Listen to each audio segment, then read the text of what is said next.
Commissioner Schiraldi, a minute from Deputy Commissioner Richards, a minute from Chief Stukes, and a minute from Dr. Katz. So you're going to get the whole lineup of people who are addressing these issues. Here's the bottom line. We got a lot of changes we have to make. And what I came here to see was the work that is being done to immediately address the problems. Hold on, guys, what's going on over there? Are you good over there or not? No, back behind you. I keep hearing a lot of talking. Are you good back there? Yes, Mayor. Thank you very much. Everyone good? Okay. The mission for me today is to come and see the specific changes that are being made to address the immediate problem. Let me give you an idea of what those are. First of all, we got to reduce the inmate population. So I was looking at the places where that reduction is happening, what it is causing in terms of improving the situation for officers and inmates alike. And we have a lot of additional actions we're going to take in the next few days. As I said, our goal is to get overall population down under 5,000 for the jail system very, very quickly. Second, guys, you good over there or not? Hello over there. Are you good or not? Okay, guys, please, I really want to go through this fast so everyone can hear. So everyone focus for a sec. Second, we needed to make sure that the healthcare teams are getting the support they need. Their role is crucial. They need to be supported. They need to be safe. We talked about the changes they need in terms of staffing, in terms of the physical reality, additional help we can bring in. That was a crucial component of this. Third, the intake process. The intake process has to be sped up. We looked at the facilities, looked at the changes that have been made, the changes that have to be made. The bottom line is all these things have to happen immediately. Fewer inmates, faster intake, a better, more secure healthcare situation, and getting back to work the folks who have not been working. And I think that message has been received loud and clear. We want to support the officers who are doing the work. We care about them. We appreciate them. We're going to support them, incentivize them, give them real support. But the folks who are not doing their job are going to suffer the consequences because they're letting down their fellow officers and everyone in this city. So that's abundantly clear. Final point.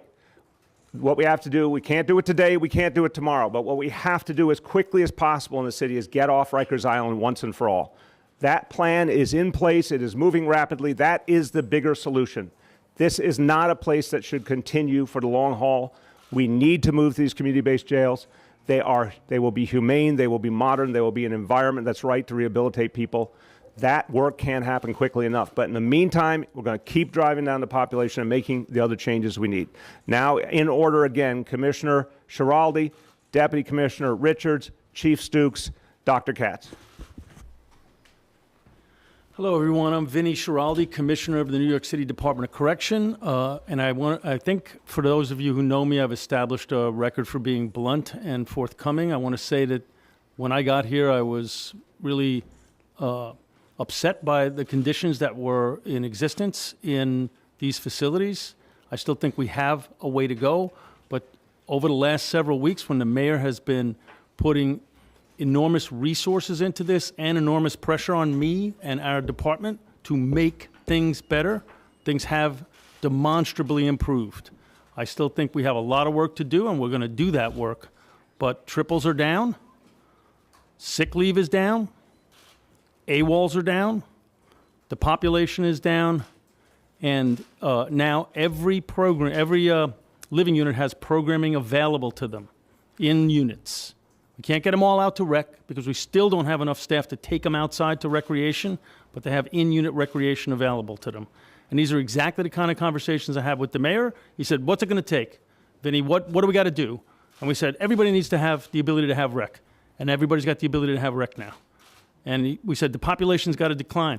He called the governor. She signed less is more. She started taking people out of here, and the population's declined. So if we have fewer people incarcerated here, if we have more staff coming to work, if we have help from places like the New York Police Department, NYPD, then we'll be able to bit by bit gradually reduce triples, and then we'll start to improve even further because we'll start to be able to create the kind of environment we want for everyone who's here. Our goal is nothing short of, if my son or daughter worked here, what would the environment I would want to be like? And if my son or daughter was incarcerated here, what conditions would I want for them? We are not there yet, But that's our goal, and we'll never stop for anything short of that. Thank you. Deputy Commissioner.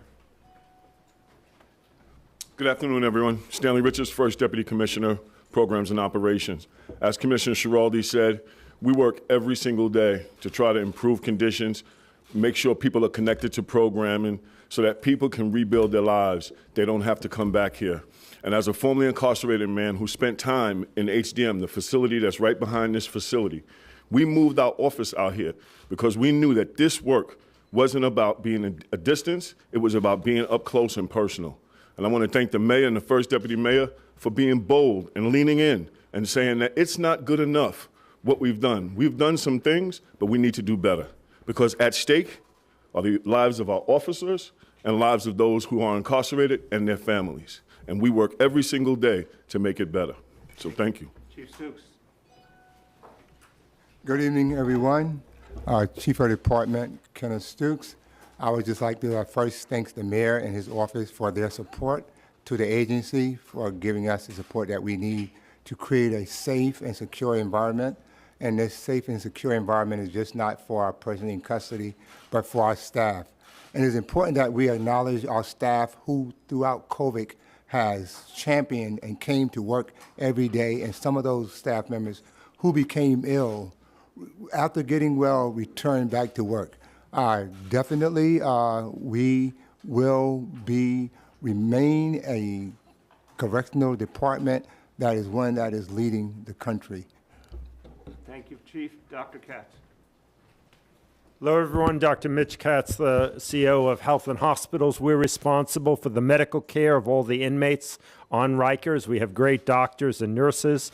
In order for the system to work, though, we have to have a close partnership with corrections so that our staff are safe to provide the services in the clinic, safe to go out into the areas where the inmates are and provide them with the care, and that the areas where patients, inmates come in through intake, they are safe from being exposed to infectious diseases. And there was clearly a problem with the previous intake area. It was too small. It did not allow us to move inmates quickly through the process so that we could be sure that people were not exposing each other.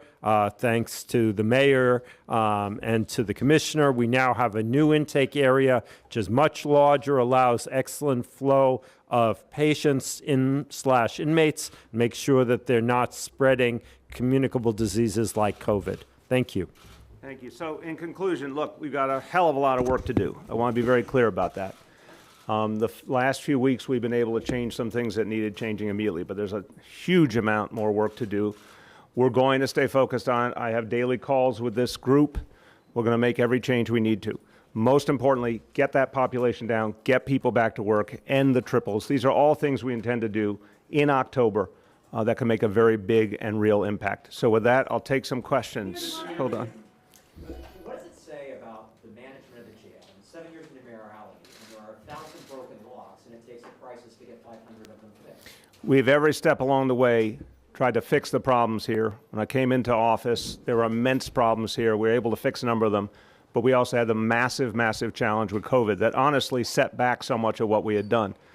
The bottom line is we're fixing the problems again, but most importantly, we've done the big things we need to do, which is to get off Rikers once and for all. Go ahead, Gloria. You haven't said anything about what you saw, what you did, what buildings you visited. I mean, you're here, but we haven't heard about I'll give the commissioner can tell you the exact facility so we get the names right. Go ahead. Yep. EMTC and OBCC. Why don't you say the full name? Yeah, Eric M. Taylor Center and what's OBCC?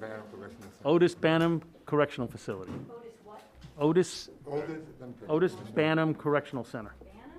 BANTUM, Correctional Center, and the Eric M. Taylor Center. And could you talk about what it was like, what you saw, what your reaction was? You have not been here your entire second term, so talk to us a little bit about what that was like. Sure.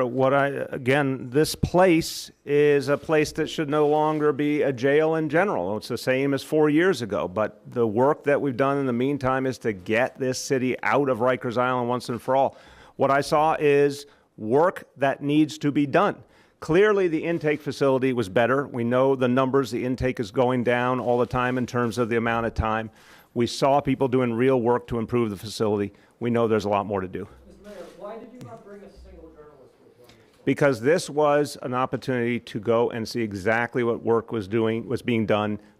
Look, I respect the role that journalists have to play. This was an official tour to see the work and have the conversations with the people doing the work. Go ahead. Would you echo the commissioner and say you were upset with what you saw?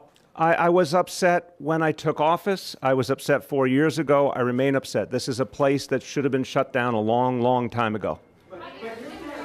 Go ahead. What was the most upsetting thing you saw today? And you mentioned the standard of having your own child be here. Is this a place where you would have your own child be safe? Look, every parent does not want to see their child end up in incarceration to begin with, obviously. And I feel for any parent that no matter how much they do, ends up with the pain of that reality. This is a place that needs a lot of work. So I think that the commissioner's right. Our job is to do everything we can within a broken structure. It's 85 years old, a lot of this. It should not be here anymore. Our job is to do what we can with what we have and make it better and get fewer and fewer people here. Hold on Go ahead. a second. Mr. Mayor, a couple of questions here. The president of COBA said that he was demanding that you speak with correction officers today while you were here. Hold on. Please. Did you do it? If so, what was the outcome? If you didn't, why not? And then the other part of the question is, you have been criticized now for many months, and it has been said that this helped exacerbate the situation, create a crisis here, that you haven't hired any new correction officers in more than 2.5 years. Okay, thank you. Thank you. I got it. We, for a long time, had a huge number of correction officers with a plummeting population. That situation reversed very rapidly during COVID. We started a new class to bring officers in. They'll be in soon. In terms of the union, I've been very, very clear. I have tremendous respect for working people, tremendous respect for the officers who have shown up and done the work. I appreciate them personally very, very much. The union has exacerbated this crisis. The union has acted in an incredibly irresponsible manner. So today was not about speaking to the union. Today was not about talking to individual officers. Today was about the work we have to do. That's what I focused on. A few more. Go ahead. Hold on a second. A lot of elected officials have come here, and when they say they see the conditions firsthand, it's a lot worse than they thought it would be. We're hearing a lot of the same policies, which is going to continue it. Why is there not more? Because we've seen other people come here, and they're moved in a different way when you see it firsthand. What's different about now that you've seen it firsthand? Again, guys, I could give you a fake answer if you like, but I don't think you want that. I saw this the first time I came, and every time I've been here. So what This, does that say then? it says that we need to get, no, I'm going to tell you what I've done under my watch. I've put the plan in place to get us the hell out of here. That's the bottom line. It's a place that is structurally broken, but within that, we can make a lot of improvements in the short term. The real answer is to get off Rikers Island once and for all. Do you want to add, Vinny? Yeah, I mean, I just think it's important to recognize there were 11,000 people here when the mayor was first inaugurated, and now there's 5,600 people. So it's almost exactly half of what it was. So all by itself, that's a pretty big achievement. I mean, what other mayor in the country can say that? But aside from that, on the staffing issue, when there were 11,000 people, there were 9,000 correctional officers. Now there are 5,600 people and 8,300 correctional officers. So there are now more correctional officers than there are incarcerated people. So it's not really just a staffing problem, it's a staff coming to work problem, because a third of them are unavailable to work on any given day. So that's what the mayor's helped us do. He's helped bring NYPD. We're gonna have some private providers doing some of the non-inmate facing work around here, reducing the population. And all of those things will help us end triples. But we have triples not because he didn't hire enough staff, but because not enough staff are coming to work. Yeah, and I want to quick add to continue the answer to the question. Appreciate what the commissioner said. Look, we made a very conscious decision with the NYPD to radically reduce arrest. I remember the day that Bill Bratton said to me early in my first term that arrest is not the only way to address crime. We made a decision. By the year 2019, we had 180,000 fewer arrests than in the last year of Mayor Bloomberg. So we figured very systematically that not only could we keep the city safe, but we could reduce mass incarceration, which needed desperately to be done. That is one of the things that worked. COVID threw everything off radically. What the commissioner just talked about, there's no parallel in any other agency of even after the pain and the challenges of COVID, workers not coming to work in this fashion. We have now sent a very strong message, and I've talked to Chief Stukes, who's been here. for decades, helping to provide leadership. The workers who are doing the right thing, that's the vast majority, who are standing by each other, they are getting additional help, additional incentives. The ones who are not showing up are being suspended. And that message has been made very clear now, and we are seeing more and more workers who hadn't come to work now show up. I can take a few more. Who hasn't gone? Who hasn't gone? Yeah, you said this morning that the changes at the intake facilities, people are not together in those cases anymore. Did you visit the intake facility? Yes. Can you stand by? Yeah, I mean, look, we know that every day is different, and it does in part depend on what happened out on the streets that night and how many arrests there were. But what I saw was intake facilities that had been now spaced out, cleaned up. We've got a lot more work to do. But we also, the question is not just the proximity, how fast people move through. I just asked the chief and his team, the average last few days has been around 10 hours for the entire intake process. That had been over 24 hours a few weeks ago too often. So that's the kind of thing that we fixed that makes a real impact on people's lives. Anyone who has not gone, has not gone? I did not, and I want to be very straightforward about that. My mission today was to talk about the work being done, what's needed next, to ask the experts what is the additional next steps, what investments we have to make quickly and urgently. Last call, anyone who hasn't gone, hasn't gone. Gloria, did you go or not? I cannot remember. You went. Okay, anyone who hasn't gone. Mayor, you didn't answer the first part of my question. Please. What's the most upsetting thing you saw today? Again, guys, I'm trying to explain to you, the whole thing upsets me. I'm not going to bring it down to one thing. The whole situation must be profoundly changed. We need to get off Rikers Island. Last one, Gloria, go ahead. How are you, the commissioner just said that you have plenty of officers for the amount of detainees that are here. So how do you justify hiring 600 more? And the amount of money that costs to keep a person here for as long as we know some people have been. And on that same thread, in terms of your 6A powers, you keep saying it's a small number Right. of people. We know that the city has compiled the list, and you have cited Okay, I'm going to lose all your items in a second. Just help me with the punchline. there's no evidence that the last time you released people under 6A, that those people reoffended Okay. at any higher rate than under I'm going to talk to you about 6A, and where you started again was how you can justify additional hiring. officers. Okay. We're hiring more because now we are calling the question on the officers we have. Folks need to understand that they have to come to work, they have to support each other, or they're not going to be a part of this organization anymore. We're bringing in additional officers to make sure that we will have enough under any situation. In terms of 6A, we're going to literally announce the exact number as soon as we have it, but I'm telling you right now, it's not going to be a large number. It is a different environment now than when we were dealing with COVID in the worst of the COVID crisis in the spring of 2020. So we're going to balance public safety with what we have to do here. But the bottom line is, more and more officers are coming back to work. That's going to allow us to do a lot more here. We're making investments. This is going to take some real work. I couldn't be blunter about this. But I also see, and I'm going over the numbers with these folks every single day, and I want to give this team credit. This is a very difficult circumstance, but they are making changes rapidly, and that's how we address this situation. Thank you. Mr. Mayor, to the monitor, you guys got the report detailing the meltdown in May. Why are we only seeing this response now? Well, not that question.